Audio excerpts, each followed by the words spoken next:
이제 컨설팅 회사를 통해서 하면 뭐냐면 그냥 아이디어만 얘기하거나 나 이런 걸 받고 싶어요. 그럼 나 어떠한 아이디어를 가져야 될까요? 그러면 이분들이 그냥 아예 해주세요. 그냥 어떻게 보면 기획은 여기서 다 하는 거예요. 이분은 그냥 잘 몰라요. 그냥 큰 테두리만 알고 있어요. 그러면 나중에 이게 어떠한 일이 생기냐면 결론적으로 세부적인 사역을 모르기 때문에 이분은 딱 여기까지만 하고 딱 끝내시거든요. 그걸 가지고 할 수 있는 게 없는 거예요. 정보활용 사업성공법 나호진 저자님 모셨습니다. 저는 행정사무소 호진의 대표 행정사 나호진입니다. 정보활용 사업성공법 요즘 시대에도 되게 맞는 이야기인 것 같기도 하거든요. 네. 이런 책을 좀 쓰게 된 계기가 있으세요? 우선 기본적으로 정부 지원 사업을 하겠다라고 시중에 나온 책들을 보면 다 그냥 매뉴얼적인 내용들만 좀 있어요. 그거에 대해서 뭐 실제적으로 어떤 팁을 좀 준다라던가 정부가 어떠한 것들을 원한다라던가 이런 내용들이 조금 없는 경우들이 많아요. 그래서 이 일을 하면서 이제 실제적으로 사업하시는 분들 많이 접하다 보니 실제적으로 하게 되면은 나타나는 일들이 많잖아요. 시행착오도 좀 있고 그런 부분에 좀 더 팁을 더 줄 수 있지 않을까라는 생각에서 좀 쓰게 된 책입니다. 사업 시작할 때 정부 지원에 대해 생각을 다들 많이 하시는 것 같긴 하거든요. 그래서 왜 정부를 활용해서 사업을 해야 할까? 이거에 대해서 본질적인 한번 질문을 좀 여쭤보고 싶어요. 대부분 사업을 하시려는 분들이 가장 중요한 게 뭘까요? 첫 번째가 자금이에요. 그러니까 기본적으로 나는 사업을 하고 싶어. 어떤 아이디어도 있어. 그렇지만 자금을 이제 확보하는 게 가장 큰 문제잖아요. 이제 많이 알고 있는 것들이 뭐 예비 창업 패키지, 그다음에 초기 창업 패키지, 그다음에 창업 도약 패키지 대부분 이렇게 크게 세 가지로 나뉘어지는데 예비 같은 경우는 조금 자금이 적어요. 뭐 한 1억 원 밑으로. 그다음에 이제 초기 창업 패키지는 한 2억 원. 그다음에 창업 도약 패키지 한 3억 원 이상 이런 식으로 좀 금액들이 나눠져 있는데 지원을 해서 내가 자금을 좀 확보를 하겠다라는 의미가 제일 큰 것 같아요. 아니면은 이제 정부의 뭐 인증이라든지 벤처 인증 같은 거 많이 받고 있거든요. 그래서 그런 것들을 통해서 난 정부한테 인정받은 좀 신뢰도, 그 다음에 이걸 통해서 이제 저금리로 대출을 좀 많이 받아서 그걸로 또 자금화를 시킨다라든지 이제 다른 민간 투자를 좀 유치할 수 있는 그런 것들도 좀 많이 있죠. 정부는 다들 규제처럼 막는다라고 생각을 많이 하는데 오히려 이런 것들을 활용을 하면은 내 사업을 더 훨씬 더 크게 성장을 시킬 수 있는 계기가 많이 되거든요.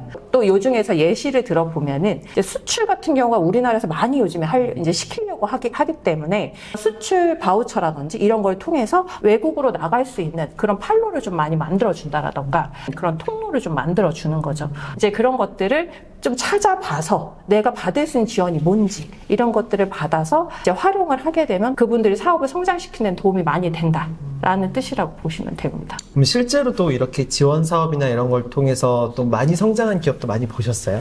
많이 있죠. 그러니까 그래요? 첫 번째는 이제 내가 사업에 대한 아이디어만 딱 있어서 정부 지원을 받고 싶어. 근데 내가 어떻게 받아야 될지 이런 로드맵 자체가 없으신 분들이 있는 거죠. 예를 들어 한 기업이 있으면 이제 푸드테크를 하시려고 하시는 분이셨어요. 그러니까 말 그대로 건강한 음식을 만들겠다. 이런 대표님이 계셨는데 이제 그 대표님이 나는 이걸로 뭔가를 하고 싶은데 자금이 좀 어떻게 해야 될지 모르겠어요. 이렇게 얘기를 하셔가지고 그럼 지금 사업자가 없으시면 예비 창업 패키지 같은 경우 첫 번째 사업자가 없으셔야 되거든요. 사업자가 없으시면 우리 한번 예비 창업 패키지를 좀 신청을 해보자. 그렇게 해서 이제 예비 창업 패키지 하셔가지고 6천만 원 정도가 되셨어요. 그럼 그 6천만 원을 가지고 이제 이분이 이제 시제품을 좀 만들고 가장 초기적으로 필요한 것들, 왜냐면은 이런 푸드 사업 같은 경우는 허가도 필요한 부분들도 있고 하기 때문에 내가 뭐 허가 받을 때는 얼마를 사용을 할 것이고 시제품에는 얼마를 사용할 것이고 뭐 이런 내용으로 해서 한 그 금액을 이제 그렇게 받으셔서 사용을 하셨고 그 다음에 이제 이걸 어떻게 성장시킬 거냐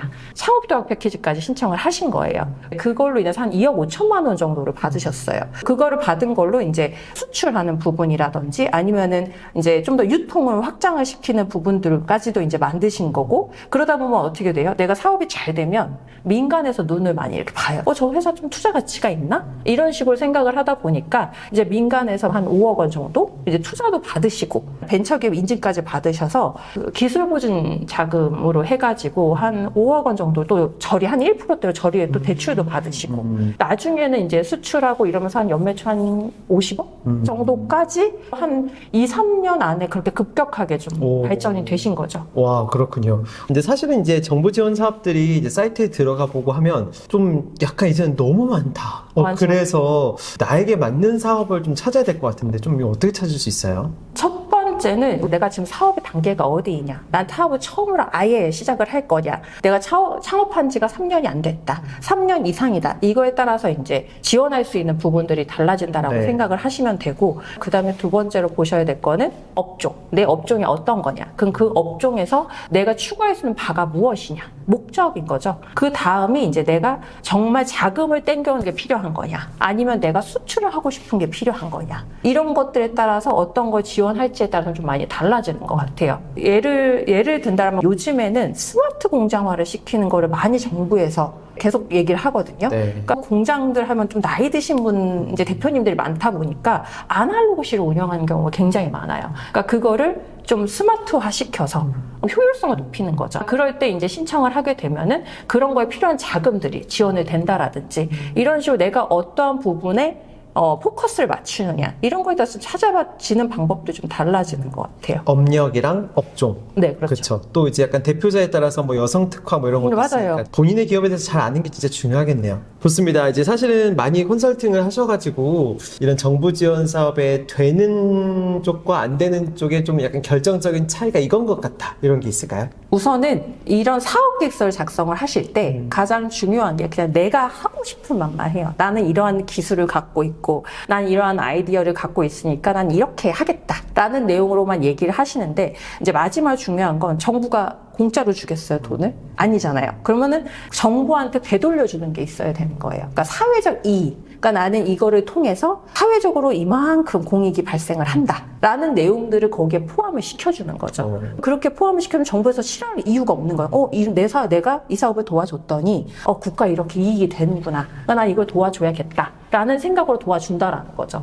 이건 또 행정사님만이 할 수 있는 약간 조언 같기도 하네요. 그럼 정부 지원 사업들이 되게 많은데 이건 좀 약간 대박이다. 지원 중에 대박 지원이라고 할 만한 게 또 있을까요? 우선은 지금 흐름을 보시면 돼요. 이제 이재명 정부가 되면서 원래 2025년도에도 추경 예산이 많이 편성이 됐어요. 근데 추경 예산에 편성된 내용들을 이렇게 살펴보면 기본적으로 딥테크 분야, 그게 이제 뭐 바이오 산업 아니면 AI 이런 신기술. 2026년도 같은 경우 R&D 예산이 굉장히 많이 편성이 됐어요. 내가 R&D 지원 예산이 커지니까 이제 그거에 맞춰서 이제 저희가 지원을 하는 거죠. 그쪽 분야를 내 업종에서 좀 이제 결합을 시켜보는 거예요. 그렇다면 훨씬 더 지원을 받을 수 있는 가능성이 커지겠죠. 대표님들이 많이 생각하는 게 내 업종에 이걸 어떻게 접목해?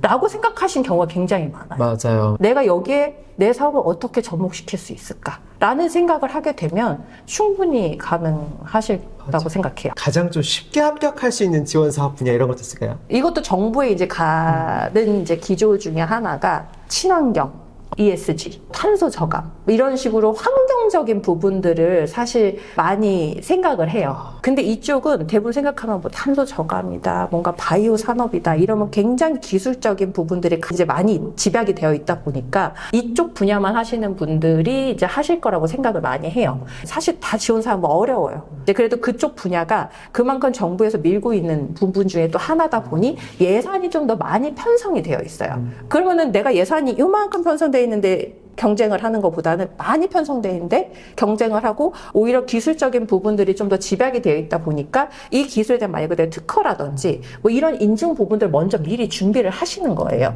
이쪽 분야에 말 그대로 당연히 기술도 어느 정도 있어야지만 이건 접목시키기 나름이거든요. 그러니까 그 부분을 좀 더 하게 되면 경쟁률은 일반적인 것보다는 좀 낮을 수 있다. 경쟁률 다 낮으니까 여기는 다 된다. 이건 아니지만 그쪽을 좀 더 생각을 해보시면 좋지 않을까라는 저의 생각입니다. 사실은 친환경 뭐 이렇게 해도 우리는 해당 안 돼 해서 약간 마음부터 접는 사람이 되게 많을 것 같긴 하거든요. 네, 맞아요. 맞아요. 그러니까 예를 하나 들어보면은 저희가 모바일 팩스 많이 사용하시잖아요. 네. 이거를 이제 만드신 거죠. 모바일 팩스를 만들면 우리가 뭐 환경적으로 뭐가 좋을까? 이렇게 생각을 해보면 종이 사용을 안 하죠. 이거 자체도 탄소 저감이 될 수 있다라는 거예요. 이런 식으로 약간의 환경에 도움이 될 수 있는 게 뭔가 이런 걸 생각해 보면 충분히 가능한 거죠. 좋습니다. 창업 지원들이 굉장히 많이 늘어나고 있어요. 또 합격할 수 있는 노하우 좀 궁금해요.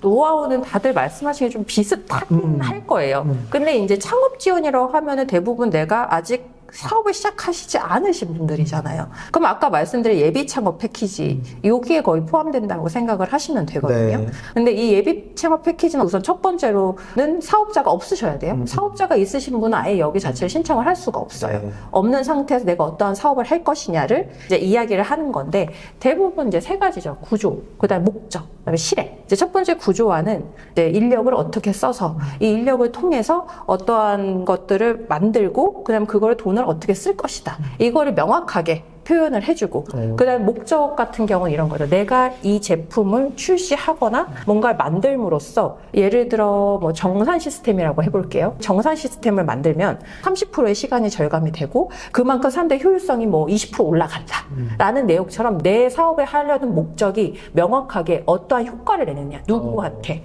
이런 효과를 내느냐. 그다음에 실행 같은 경우는 내가 이거를 지원금 받으면 나 이 지원금 받아서 할게요. 이게 아니라 이미 나는 조금이라도 노력을 한 거예요. 아주 작게라도 난 이거를 통해서 매출 시스템 한번 해봤어요. 뭐 우리 동네 사장님들 모아가지고 내가 이걸 한번 해봤더니 이러한 효과가 나타났어요. 라고 해서 이미 약간의 로드맵이 정해져 있어서 내가 지원금을 딱 받으면 바로 실행을 할 수 있다. 라는 거를 표현을 해주는 거죠.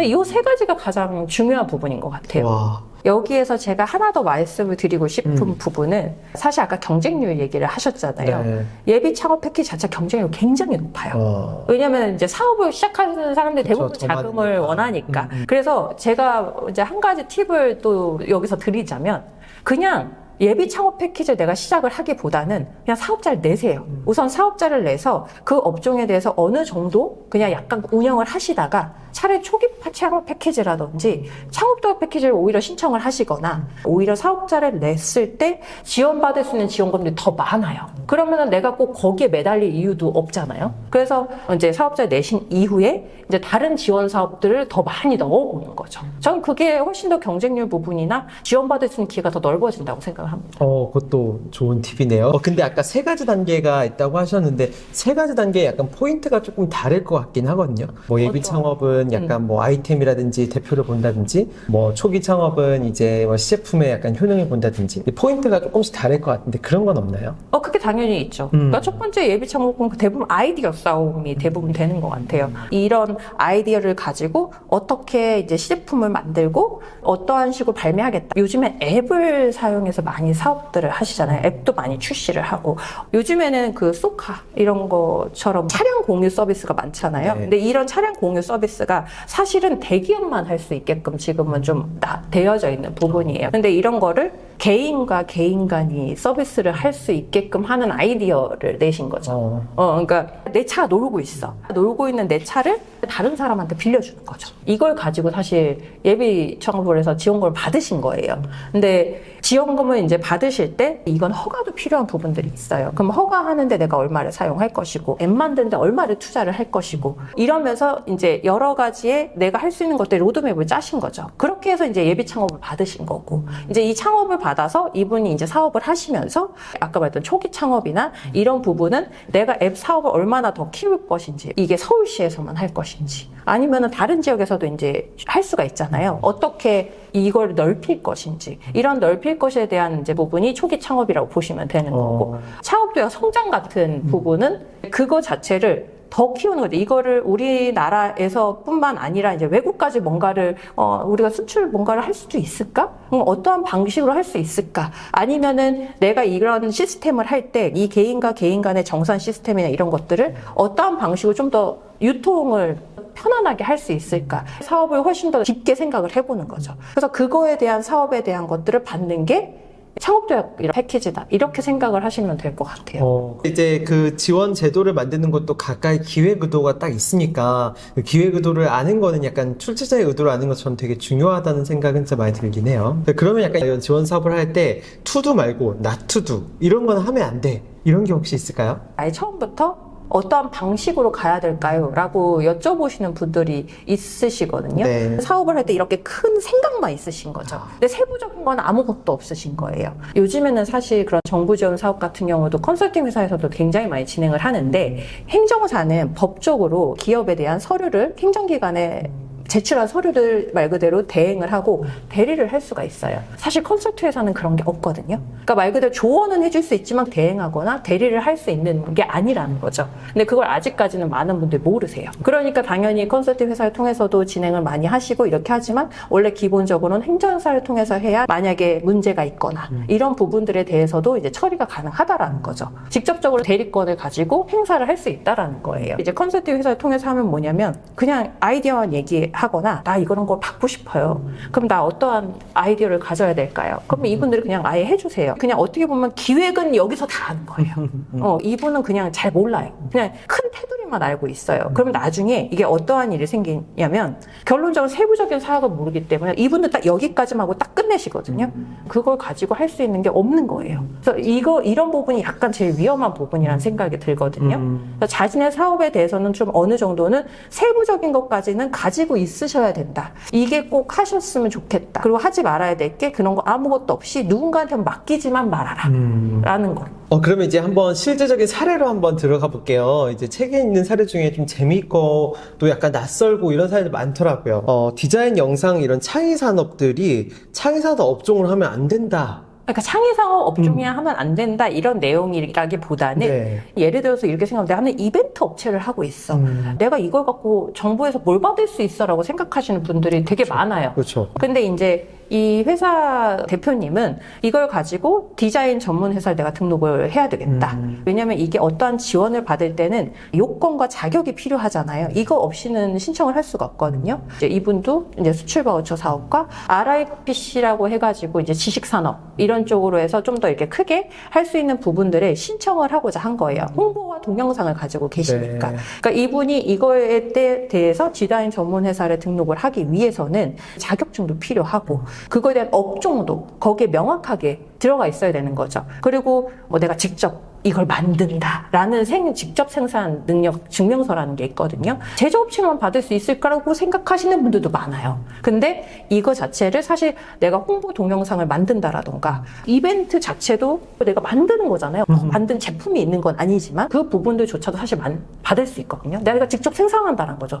이렇게 증명을 받을 수 있어요. 이런 것들이 여기에 말 그대로 디자인 전문 회사라든지 아니면 수출 바우처 신청한다라든지 이런 부분에 사실 어떻게 보면 요건으로 들어가거든요. 그럼 미리 이런 거를 준비를 하시는 거죠. 그때 업종이나 이런 부분도 내가 디자인을 원하는 거잖아요. 홍보를 원하는 거고. 그럼 거기에 맞는 코드가 있어요. 그럼 이런 코드를 명확하게 업종에 적어줘야 된다라는 거죠. 그 코드가 맞지 않으면 업종을 다시 추가한다라던가 아니면 업종 자체에 전환을 한다라던가 이렇게 해야 된다는 부분이라는 거죠. 그리고 이제 많이 이제 하시는 것 중에가 이제 창업기업 확인서라는 게 있거든요. 창업기업이라는 게 사업을 딱 시작하는 사람만 받을 수 있는 거라고 생각을 많이 하시는데 내가 사업을 이미 하고 있었다 하더라도 다른 업종이면 창업기업을 받을 수가 있어요. 이미 기존의 사업을 영위하고 있어서도 이거와 전혀 다른 이종의 사업이다 라고 하면은 내가 그 업종에 대해서도 창업기업을 받을 수가 있거든요. 창업기업 확인서 같은 거를 받게 되면 뭐 벤처 인증이라든지 이런 걸 받을 때 가점으로 많이 들어가요.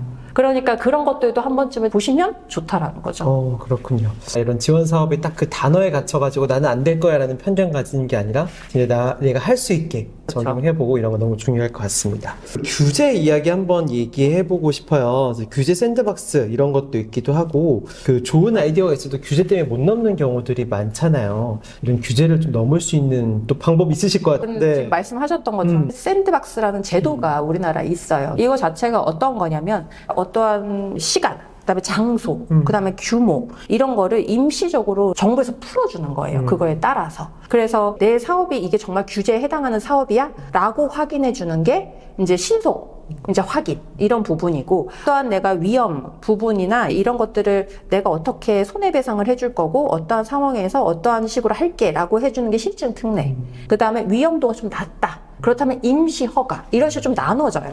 그렇게 돼서 이거 자체를 임시적으로 그냥 나라에서 한순간 풀어주는 거예요. 한 2년 정도라고 생각을 하시면 돼요. 네. 2년 정도는 규제가 있지만 그 규제를 풀어주면서 사업을 할 수 있게끔 도와주는 거죠. 이게 이제 사업을 할 수 있게끔 도와줬다가 굳이 우리가 규제를 막을 이유가 없다. 라고 하면 이제 법령적으로도 손을 보기도 해요. 이런 제도라고 보시면 되거든요.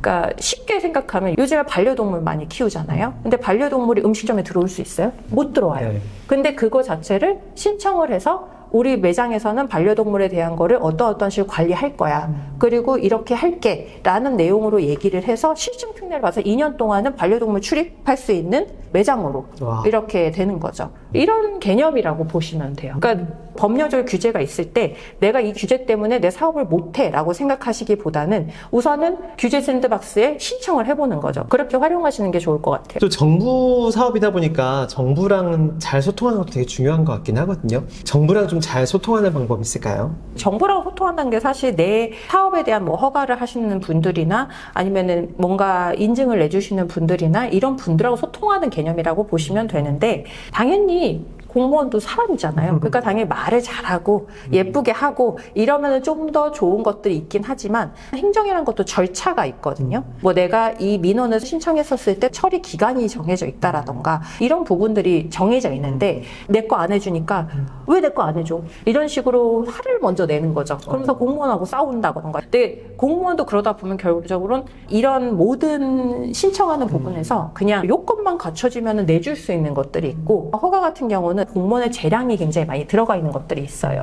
그러면은 이 재량이 들어가 있던 것들 내가 내주기 싫으면 내주기 않는 거예요. 그러면 그 공무원한테 어떻게 해야 돼요? 좀 더 명확하게 다가줘야 되겠죠. 그렇다면 만약에 좀 늦어지는 부분이 있다라면 뭐 이러이러한 법령에서 이렇게 정해져 있는데 왜 이게 안 됩니까? 라고 얘기를 하고 그 대신 좀 더 빨리 확인을 해달라 라고 한번 얘기를 하거나, 나는 이러이러한 요건에서 정 명확하게 됐는데 왜 안 되는 건지에 대한 거를 요청을 한다라던가. 공무원도 결론적으로는 답변을 무조건 다 해줘야 되거든요. 말로 하시기보다는 그냥 공문으로 요청을 하는 경우도 좋은 방법이에요. 요즘에 많이 소통 창구들 많거든요. 민원 창구라고 해서 이런 고충이 있으면 고충 처리식으로 다 서류 작성을 하거나, 아니면 내가 의견서 같은 경우는 작성을 해서 아예 문서화를 공식적으로 시키는 거죠. 그럼 거기에 대한 대답이 나오고, 그러면 거기에 대해서 다시 한 번 더 공무원과 소통을 할 수 있으면서 좀 더 빨리 나올 수 있는 방법도 될 수 있다라는 거죠. 따지거나 이런 게 아니라 엄청 공적인 소통으로 소통 방식을 하는 게 좋겠네요. 그럼 마지막으로 지금 약간 이제 마음 먹고 정부 지원 사업 해보겠다라고 하는 사람에게 준비 전략, 뭐 준비 팁 이런 걸 좀 전한다면 어떻게 될까요?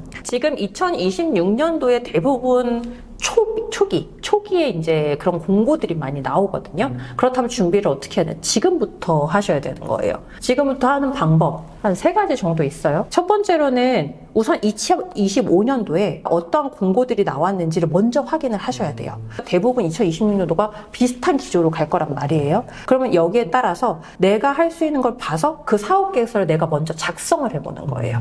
그게 이제 첫 번째. 네. 그다음에 이제 두 번째로는 내 업종에서 경쟁률이 좀 더 낮을 수 있다거나 좀 더 지원을 더 쉽게 받을 수 있는 부분의 분야를 어떻게 접목을 시킬지, 이 부분을 가장 크게 고민하셔야 된다는 네. 거. 그다음에 이제 세 번째 부분은 정량적과 정량적인 건 뭐 기업에 대한 내용, 이제 요거는 요건들은 어느 정도 갖추셔야 되겠죠. 근데 이제 정성적인 부분에서 내가 하고 싶은 말만 하지 말고 말 그대로 정부에 어떤 사회적 이익 가치를 주는지, 명확한 수치로 내가 이러한 효과를 낼 수 있다는 거를 명확하게 얘기를 해줘야 된다라는 거. 이 3가지를 좀 먼저 해보시면 지금부터 시작하시는 분과 그때 가서 나 한번 신청해봐야지 라고 하시는 분하고 천지차별로 굉장히 많이 달라질 수 있다라는 거예요. 오늘 진짜 꿀팁들 진짜 많이 나왔는데요. 이거 한번 적용해서 많이들 또 지원하시고 또 성공했으면 좋겠네요. 마지막으로 좀 전하시고 싶은 메시지 있으시면 좀 부탁드릴게요. 정부 지원 사업에 대한 건 지금은 제가 사업하시는 분들에 대한 것들만 말씀을 드렸지만, 말 그대로 민생지원금처럼 여러 가지 지금 정부에서는 지원하는 금을 굉장히 많이 풀고 있어요.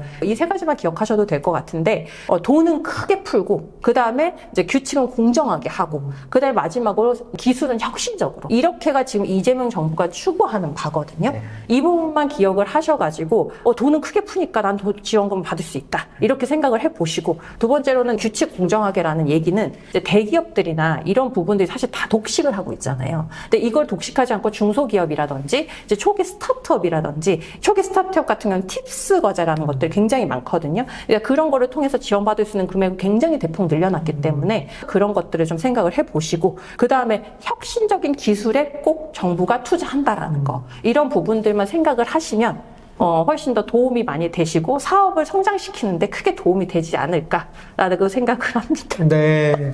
진짜 약간 지원 사업 얘기하는데 전체의 사회의 흐름까지도 약간 짚어주신 것 같아요. 이 흐름을 아는 게 이제 정부 지원으로 연결되고 그게 또 성공과도 연결되겠네요. 네, 맞아요. 오늘 진짜 약간 큰 지혜, 꿀팁들 되게 많이 알려주신 것 같아서 많은 사람들의 성공을 도와주실 것 같아요. 오늘 귀한 지혜와 인사이트 주셔서 너무 감사합니다. 네, 감사합니다.